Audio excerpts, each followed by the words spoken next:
Hey John, can I ask you a question? Yeah, what's up? What's your favorite part of the burger? Is it the top bun, the middle bun, or the bottom bun? The middle bun? The middle Yeah, the one, meat bun. the meat. Okay. My favorite part of the burger, the sauces.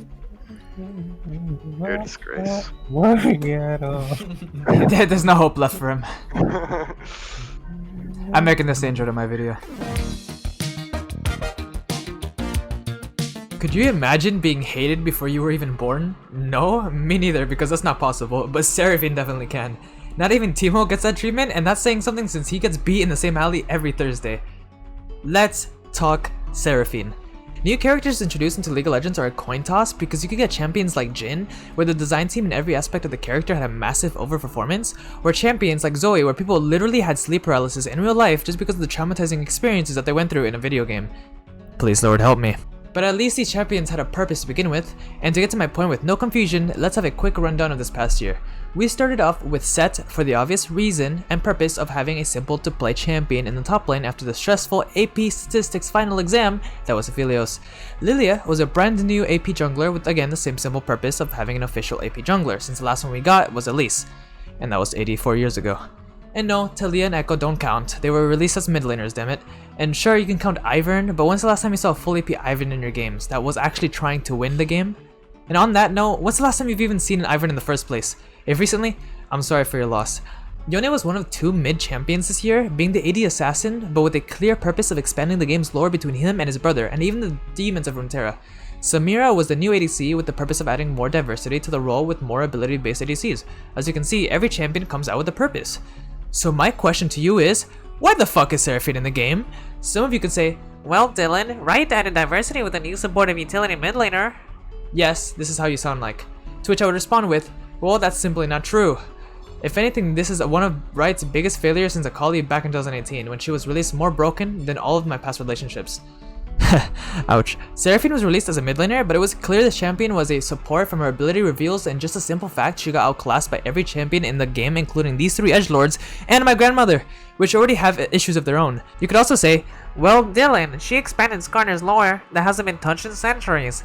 And honestly, I just can't agree with that. The main issue with Seraphine is that she simply does not belong. It's like trying to shove a puzzle piece of a horse onto a puzzle piece of a chicken. It will not work in any form of reality, and all you're accomplishing is looking like a dumbass. And speaking of which, what in the world was Riot thinking with the lore she came out with? Making her seem like a psychotic maniac thirsty for blood against a specific race of fucking scorpion. But I digress, they did fix it, even if they only changed like 6 words. I could go on for days on why this champion was a disappointment, but thousands of videos have already been made on why Seraphine makes the Great Depression look like a joke. So I think we should play a different tone of music and just get onto the Sona rework. Her passive, Sona's replacement, has 2 parts. The first part causes her abilities to generate a stack of Echo, stacking up to 2 times. At full stacks, her next ability gets casted an additional time just like an Echo. It's pretty self-explanatory, honestly. Her second passive grants her notes for using abilities around herself and allies that increase her basic attack range and damage by a laughable amount. No, seriously, Riot. The fuck is this? Seraphine's Q, Sona Q but better, hurls a sound wave that quickly expands on impact, dealing a shit ton of damage. A good Seraphine player cannot miss this ghost shot. It's literally, like, impossible. Oh, and did I mention it's an execute? Because it fucking is. Seraphine W, Redemption but better, once activated, grants herself and her allies a huge shield and decay movement speed over the duration of 2.5 seconds. If Seraphine has a shield on her allies, she will heal all nearby allies for a decent amount, increasing depending on how low her allies are. Oh, and just if you thought it wasn't that bad, late game, according to her most popular build, she ends up getting 105 ability haste, which translates to 51% CDR, meaning Seraphine's team has a redemption every 10 seconds. And not only that, but since she usually builds an actual redemption, that means she can use 3 f***ing redemptions within 10 seconds. What are you smoking, Riot? Seraphine's E, Sona E but useful, fires a heavy sound wave in a line, dealing a nice amount of magic damage and slowing them for 99% for 1 second. Rank 1, by the way. 99% slow. What the f***, Riot? Enemies that are already slowed are rooted, and those that are already immobilized are stunned. Because their basic E is a 99% slow, it means if you combo this with their passive, it pretty much guarantees you will be rooted. It's honestly ironic the ability is actually called beat drop, because if you get hit by it, you're gonna get beat and then drop dead. Seraphine's ult, Sona ult but cooler, projects a captivating force in the target direction that does a lot of magic damage and charms them for a max of 1.75 seconds, while also being revealed and slowed for a few seconds. For every ally or enemy that gets hit, the ult extends its range.